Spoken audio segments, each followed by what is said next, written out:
Please be seated.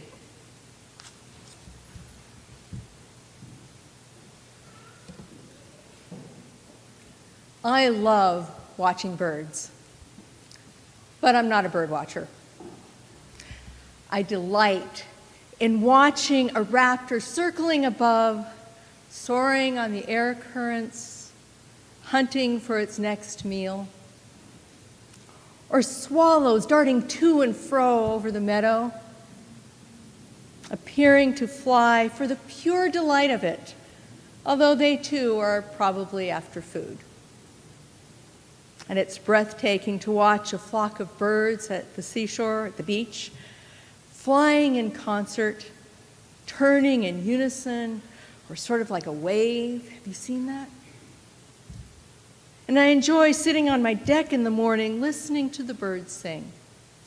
Now, I never seem to see the bird that's actually singing, so I have no idea which birds sound like what.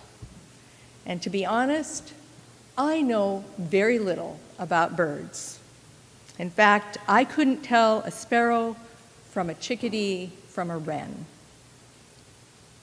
But that doesn't diminish my delight.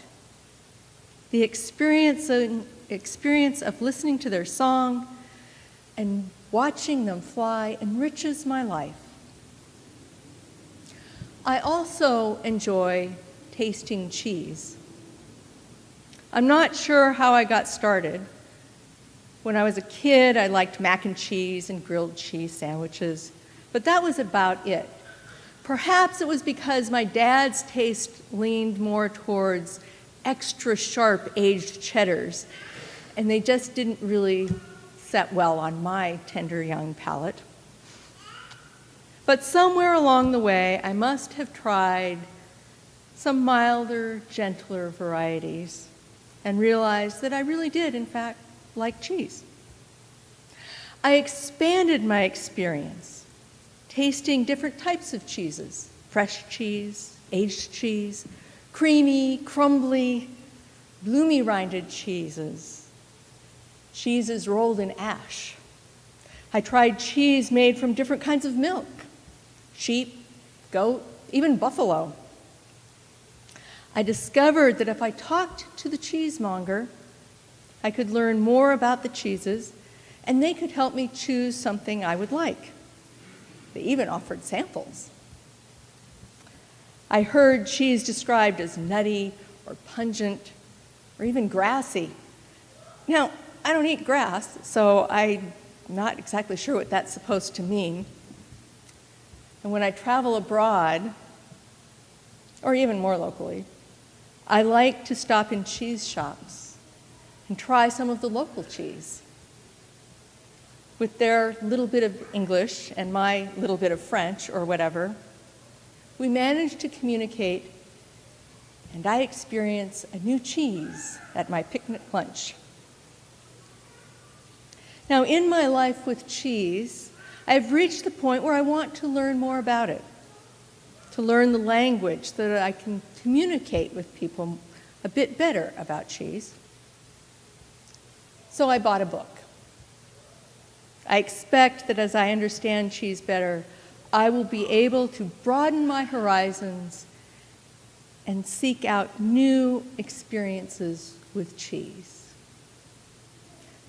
You probably have interests like these in your own lives, things that delight you just for their being, just as they are.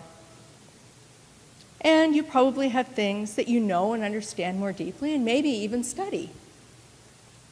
What I'm getting at is it's the experience that's central, that's key to that in our lives. Sharing experiences, whether it's by sharing it with another person, going through it together, and then talking about it, or telling your story and hearing their stories, those things open our hearts and minds to new interpretations, new understandings of our experiences and of our neighbors and of our world.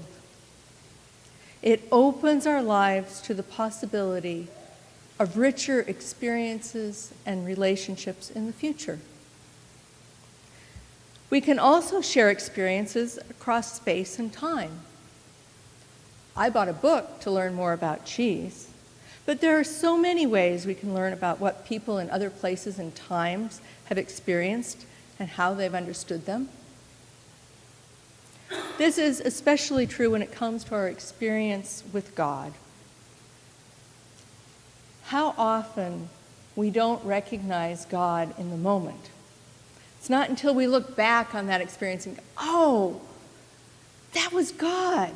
Or maybe it's when we hear someone else telling their story.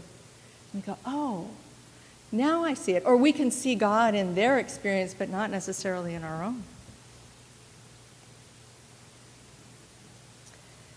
When we interpret those experiences, we develop an idea of the nature of God and of God's relationship to us and to the world.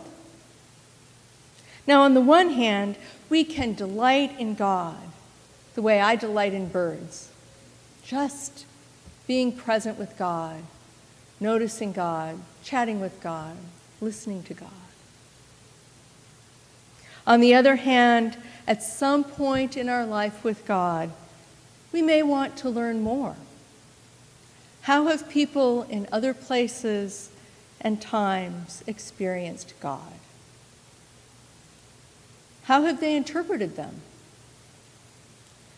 How do they describe the nature of God, and how has that played out in their relationship with God, with one another, with the world, with themselves? What metaphors or images or names have they used for God? Our creeds and doctrines and Holy Scriptures can be helpful in this search for deeper understanding.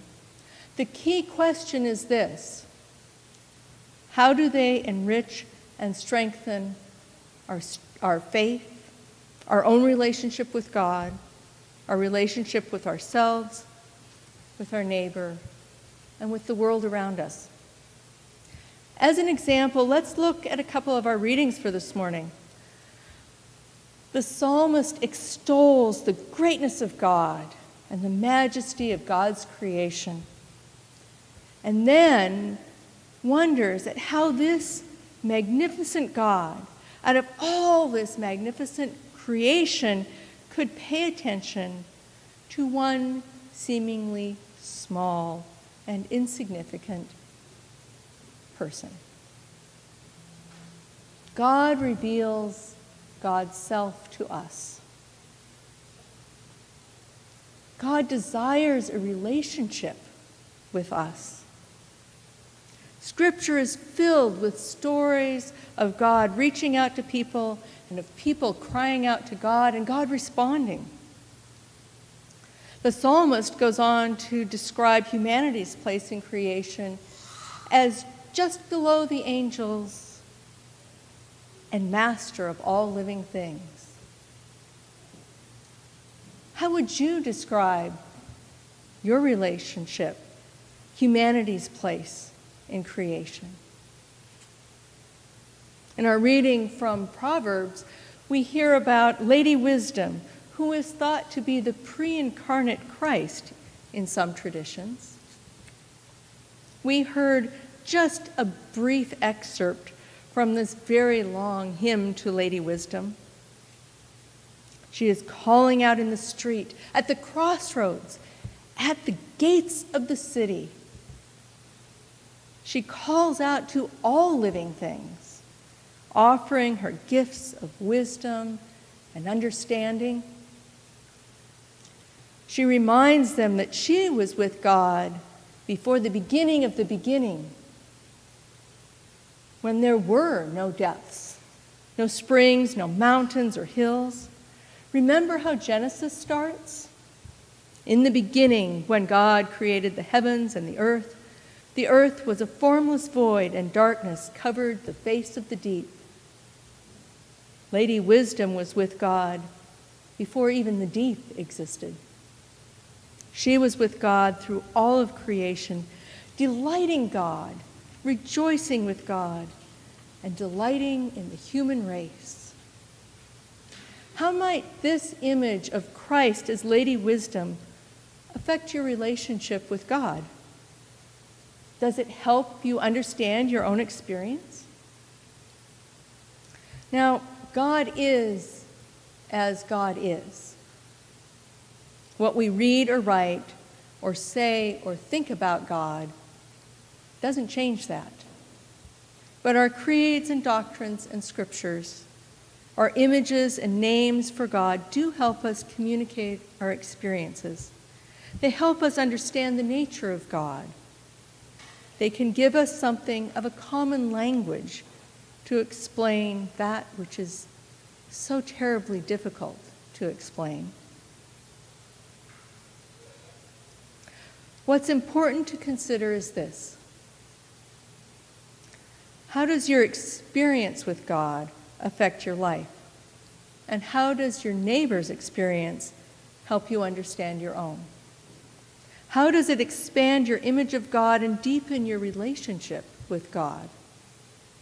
And perhaps even more important, how does your life with God free you to turn outward in order to become community, to help your neighbor, or to ask your neighbor for help when you need it?